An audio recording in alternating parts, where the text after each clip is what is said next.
My name is Harrison Wheeler, and this is Technically Speaking. This show is recorded live in San Francisco and produced in collaboration with Dave Clark at Studio Pod Media. Our show coordinator is Deanna Morenci, with additional editing and music presented by Nodalab.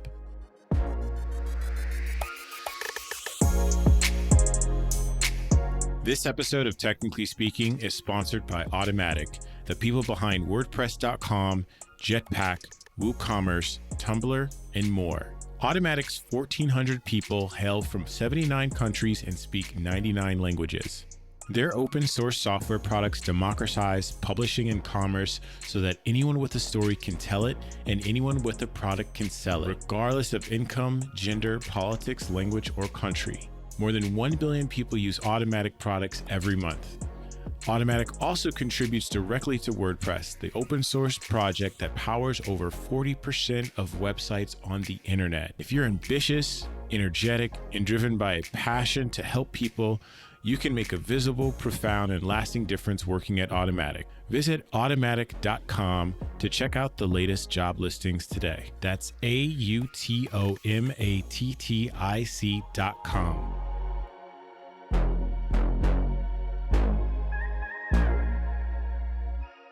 Hey, everybody. My name is Harrison Wheeler.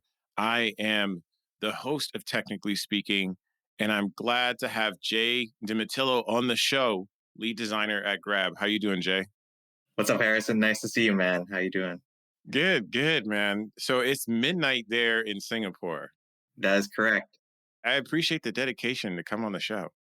Yeah, no worries. My neighbors are actually karaokeing right now. You probably can't hear it, but I can hear it. It's hilarious. Oh, no, I definitely hear it, which means that our listeners are going to hear it. So you should tell your neighbor tomorrow, like, yo, you're being broadcasted on the internet from your karaoke skills. They need to chill, bro. Is this something that you deal with like all the time? No, because I'm usually the one that has karaoke parties. So to be honest, I think I started it. Nice. So Jay, why don't you let the listeners know a little bit about yourself? What's your 5-minute pitch? Yeah, sure. So my name's Jay. I'm originally from Brooklyn, New York. Grew up to my parents who immigrated from the Philippines. They all encouraged me to pretty much go into the medical field, which is very Filipino or very Asian in general. I was pretty much the black sheep, where I ended up actually going into design. And I studied at a small school, State University of Purchase, which is near, north of New York City. And mind you, I graduated in like 2009. So it was like print design, right?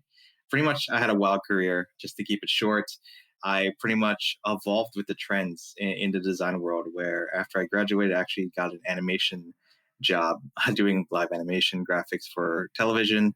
Then I moved to San Francisco pretty much. I actually took a presentation job, which sounds crazy, but I actually worked at an agency. They are well known for doing all the keynotes for Apple and working with Steve Jobs, which is pretty dope. And then obviously presentations, then design, for me, didn't really vibe. So actually on to a couple agencies, and I ended up in a few companies, Twitter, Pinterest, to name a few.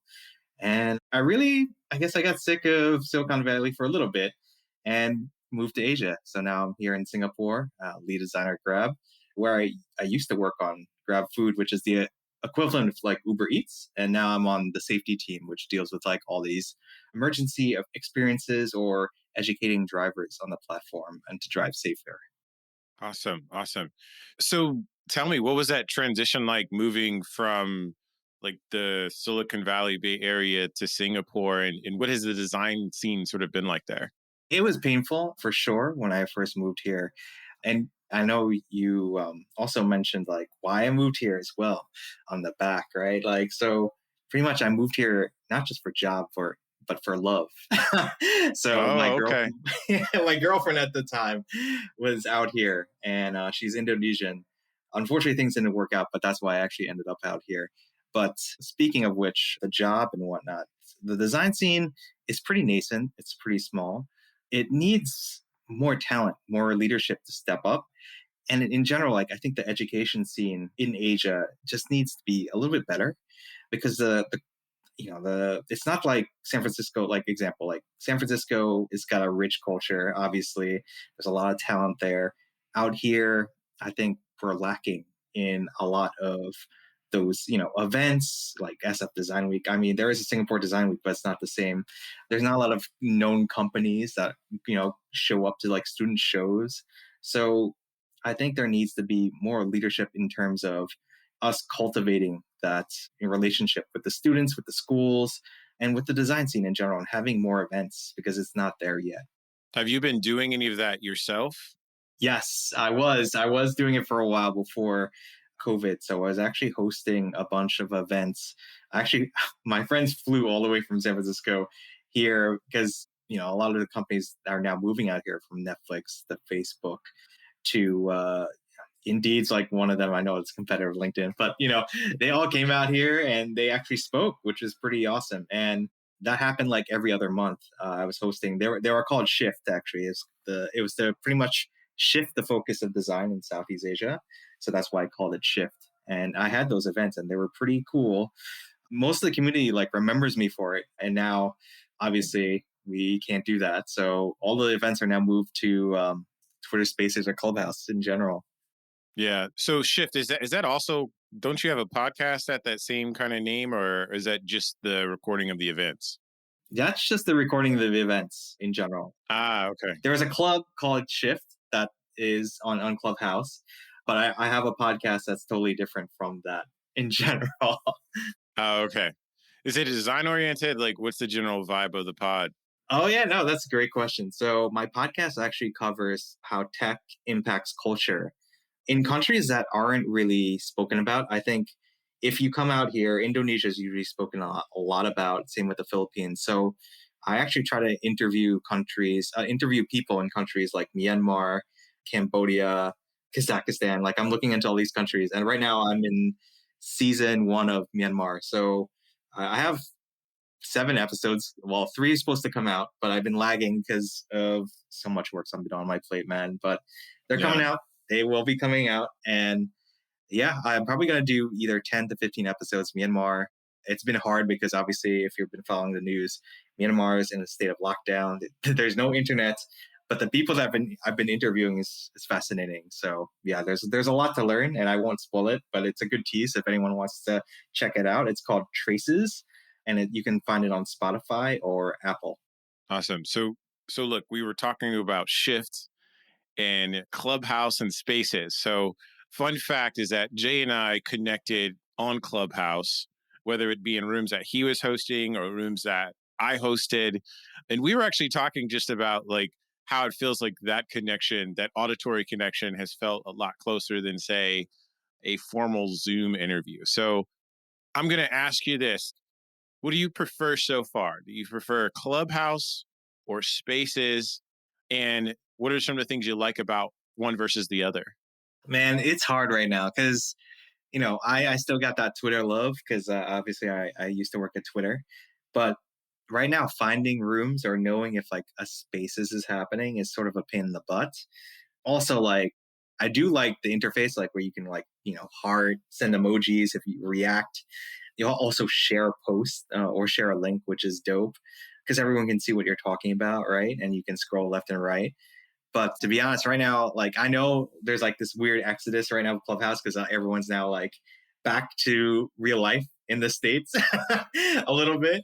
But I'm still on Clubhouse still. I'm still, waving that flag because to be honest, like I have built a lot of my connections on Clubhouse. And like you said, it's interesting because like the people I would have never met before, like you, or like Chris Toms, our mutual like, Yeah. yeah, our mutual friend on Clubhouse, like I wouldn't have met you guys in general. And it's weird, like we just connected and like there's something very honest about hearing someone's voice, right? And that's why you and I do podcasts in general. There's something nice about hearing and listening. And I think we find it more comfortable than like, let's say, like reading a text or tweeting all day.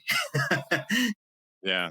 Yeah. I think there's less of a barrier, right? You can kind of come by yourself, and there's something nice about just the prompt like in that time to really kind of just kind of riff off of. Like there's not pressure to sort of necessarily have a TED talk, if you will, which I feel like has kind of been the case around conversations around design technology. It almost feels like it has to be very academic. But if anything, it's a great way to just get the discussion going and spark more conversations. Exactly. And I think that's the beauty of Clubhouse, right? Because you and I could be having a conversation about, I don't know, design leadership, and then John Maeda just shows up into the room, right? Oh Or yeah. like Yeah. Yeah. Big Nap shows into the room and it's like, oh wait, like, hold on, let's bring him up. So Yeah. there's something magical about that experience, right? So Yeah. It's crazy when you read someone's book and then they just show up and you're like, oh, okay. Yeah. It does bring a level of accessibility that, felt very out of touch. Cause like I can reflect back, back in those print days when you're looking at like a keynote or you're reading something off the internet, it feels so far away. Right. And I think to really be talking to the designers that have had a lot of just like impact during those formative years of your design career, I think it's very, very fascinating. I hope it's something that continues after all of this, after all the pandemic sort of wraps up. Are you seeing more participation or engagement with folks in Asia than you are in the US? I understand like we're on different timelines, right? As far yeah, as how yeah. life goes. So are you seeing the engagement still pretty strong out there? Engagement in what terms? Are you talking about interaction in real Yeah, life? just like no. I mean like on your virtual like clubhouses. Like Oh, dude. are more people sort of tuning in? Like Nah, man, it's weird. And I think this it comes down to again, I think Southeast Asia and Asia in general, right? Everyone, and I'm not saying you, but like a lot of people think, it's easy for us to get along with each other. There is definitely how you say cultural differences between each country and how we perceive design or how we perceive conversations, right? And you can tell with, and I'm not trying to generalize, but like you can tell most people just come to listen from out here. And there are very few people that are very confident to come on stage and speak out. So it is very tricky to engage with folks in general because, like, if I try to have an event, people don't want to have an organized, like, almost like a Zoom like event, right? They don't want to come to a Zoom talk, even if I organize it like a week in advance. They just want to make it spontaneous. They just want to chat to people that they trust or leaders, right? But it's weird because the engagement rate has gone down, even though more people have been coming on because Android came out. And, as you know, like a lot of Android users are actually out here. So it's been fascinating for me because I've just been I got to the point where I'm just like, I just show up into rooms where I'm just supporting my friends and I'll just be there. But like yeah. if I hold an event, it'll be very specific. And I think people will not turn up to it because not here in general because they know I'm like a little bit westernized.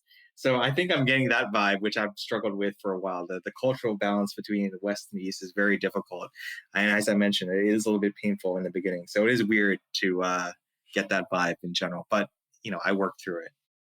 Yeah. So speaking of that, I want to kind of dive into that a little bit more. So we've obviously been talking about like the social aspect of it, right? But how does that show up like in your day to day in the way that you work? Like what are some of the more standout cultural differences that you start to really notice in sort of like the product design process?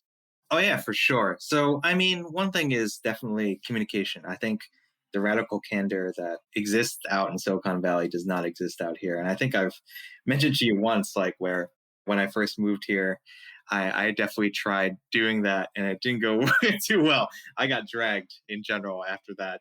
My boss is like, you need to chill, man. Like this is not Silicon Valley, and not everyone is a Westerner. So there is a cadence on how you speak, the rules engagement, right?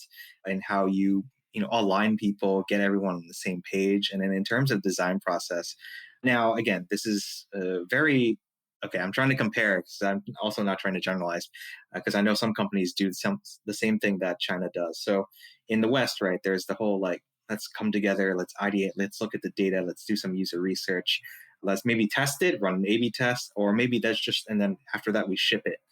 And then there's the Asia model, which is like China in general, where you just ship it.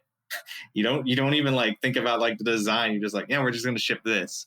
And then you're like, oh, okay, we iterate off the impact, we do some research, and then we'll just ship it again. We'll just keep shipping stuff. And I know Basecamp does this. So Jason Fried. So that's why I'm just like not trying to generalize, because I know some companies do that. So, but that is the speed at which, some companies work at. I know ByteDance does that, which is like TikTok. So it is stressful. And I think there is also a different work culture. And that's why Singapore is so interesting, because I'm not sure if you've heard of the term 996, where you work 9 hours a day, 6 days a week, which is sort Oh, of wow. 9 to 9, which is nuts. Yeah, yeah. So, Wow. yeah. Some people work Sundays, dude. Yes. And it happens in China a lot, but then some companies here in Singapore, some of the companies from China that have offices here also work that 9 to 9, 6 days a week, which is intense, right? So that's why it's so interesting, because it's a mix of like Western and Eastern culture out here. And to be Yeah. honest, it's fascinating, because I don't think it's going to be like the next Silicon Valley. I think it's just going to be this melting pot of ideals, which I think is even more interesting. Right. Which Singapore is in Right. a sense, right? And it's a beautiful city, by the way. I was there a couple of years ago Oh, sick. with my girlfriend. So yeah, we did the cool Marina Bay Sands hotel, and Yeah. the Hainan chicken place. Like, yeah, Damn straight. we've done it all. Yeah. So before the show, we talked a little bit about the bamboo ceiling, and I'd like you to explain a little bit more about that, because obviously you went there for love, but I'm assuming there are also some other circumstances. So I'd love you to maybe kind of open up a little bit about that. Yeah, sure, sure. So I'm not sure if you're aware. Jane Hume, she wrote a book called Breaking the Bamboo Ceiling: Career Strategies for Asians. And in general, it addresses like the issue that a lot of Asian Americans face, where they just feel like they are not getting anywhere in terms of going into those leadership roles, right? Very similar to like the glass ceiling, but this is obviously for the Asian Americans, right? And I do have some stats to drop on you, right? So, right, according to the study, right, 25 largest Bay Area companies, 12 had no board members of Asian descent, and 5 had no corporate officers of Asian descent, which is sort of crazy, right? Yeah.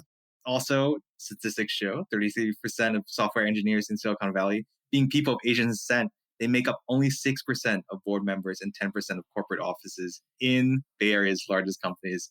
That's nuts. So to Yeah. me, and I felt that as a designer. I know it talked about engineers and other higher roles, but I felt that as a designer. And I know some people, it really depends on the person's experience. And I'm not trying to say it's like that for everyone, but for me and a couple other people, we felt that. And I guess I also was just trying to find something interesting for myself aside from just love. And I wanted to try something, and I actually compare it to sports, right? You follow football, aka soccer, or like where Ronaldo, played in La Liga for so long. It's like, I want to go to the Italia League and just play for Juventus, right? That was like how I saw it as, like, I want to Sure. play somewhere else and try see how it goes. So that's what I ended up doing, and I to be honest, I think it was a great move. I've learned so much in general, and I've learned a lot about culture and myself. So I think if anyone gets a chance to just work internationally, definitely take it, because it's something that I cherish to my heart. And if I ever move back, I think it is something that I'll remember for a long time. Have you sort of seen like your role as a leader elevate now that you've kind of gone outside of the US? Yeah, it's interesting, because when I first got hired here, right, Grab was technically a startup. It still is technically, quote unquote, a startup. Now we're about to IPO.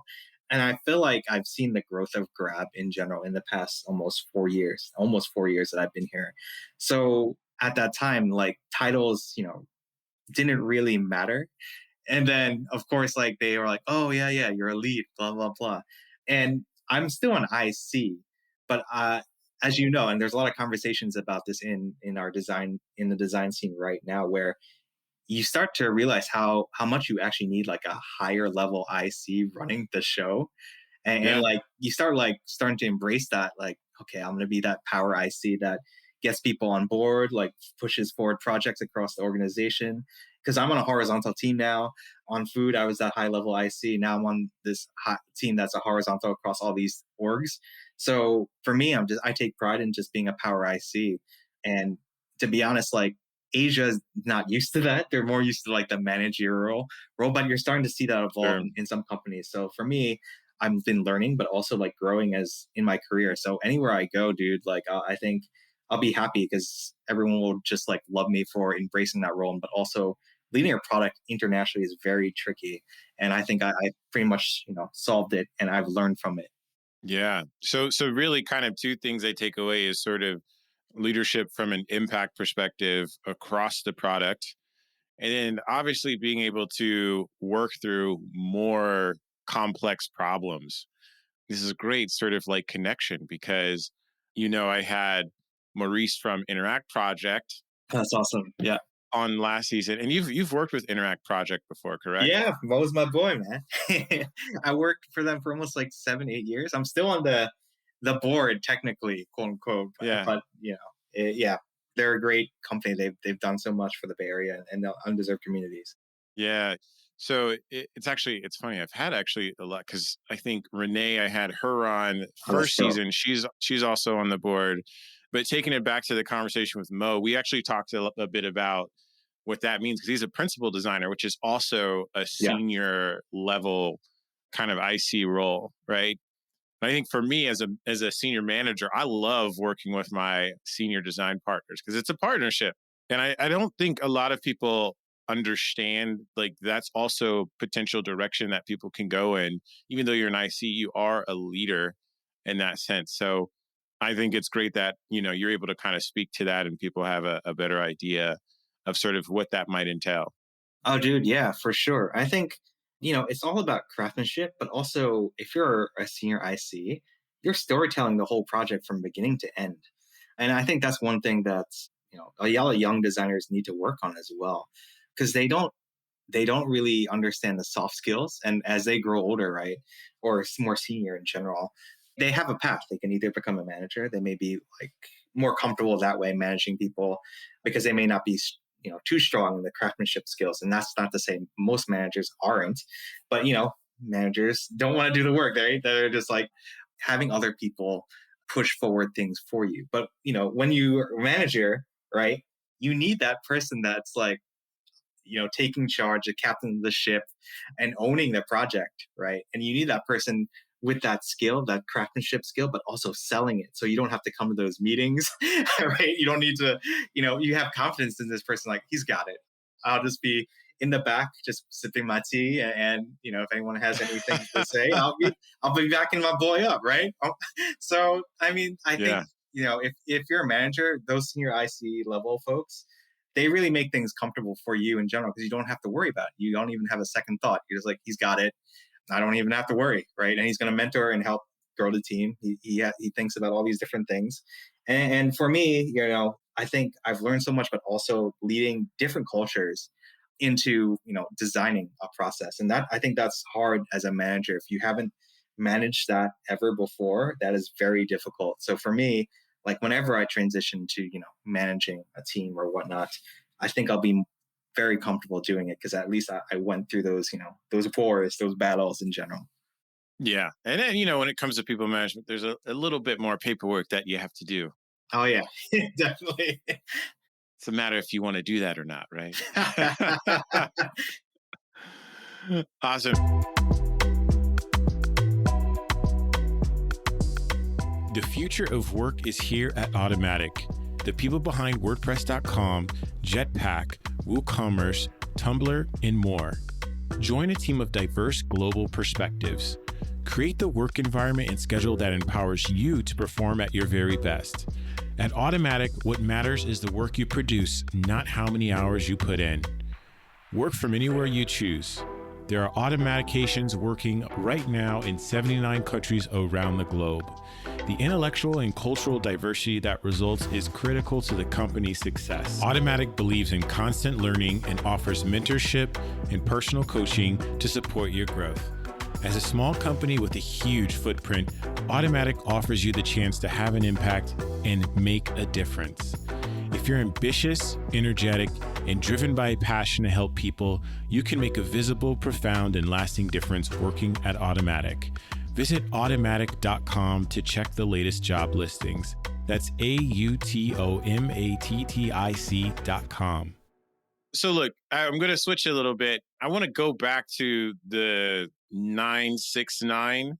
Is that what it is? 996, yeah. 996. So how do you maintain balance with that type of working structure? Dude, so we're lucky. Like Grab does not do that.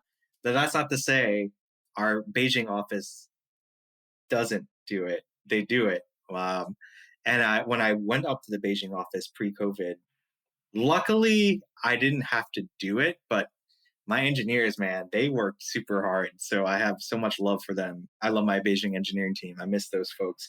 They worked. Those are crazy. That crazy schedule, as I mentioned, and I think that's the hardest part. They just grind, and the design team up there, I think they work to 996. I'm not sure, but they are working and sending like updates on Slack in general. I think that's the benefit of having a design team up there because they're with the engineering team, right? So you don't have to really worry. It's just the communication, like the updates on like what's happening in this phase, what's going on with the build. Did you guys QA it? All this stuff. But I think in terms of actually working that, oh dude, they actually have siestas during the day to sleep, and then they go back to work. So that's a thing out here. They Wow. actually they sleep during after lunchtime, or some of them just sleep randomly, and no one will bat an eye. It's a thing. Wow. Is that just due to it being a startup, or that's just kind of the lay of the land at this point? That's the lay of the land. Yeah. Wow. Wow. So I imagine that must have been extremely hard, right? Because I feel at least in the Bay Area, there's a lot of conversation around wellness and work life balance. I'd assume those are not themes that go around sort of like the tech world out there. It's happening in Singapore. I can say that Singapore has been good about it, but that's not Sure. to say we can't control companies, right? Right.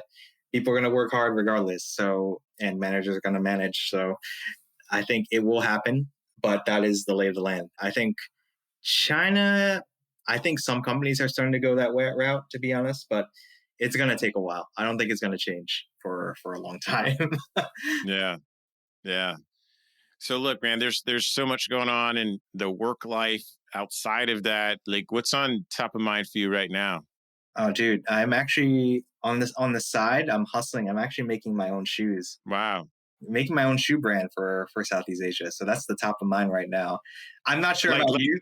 like a pair of J's? Yeah, pair of yeah, pair of J's. I'm not sure about you, but like I actually, I'm exhausted with like looking at screens, to be honest. So Yeah.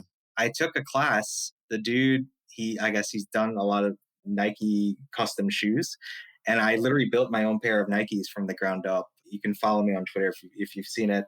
I'm gonna soon post the whole entire time lapse, almost the entire time lapse of me working on the shoe. Now I'm getting more material actually sent to me, and I'm making 2 more prototypes. So and I'm Wow. slowly, yeah, it's crazy.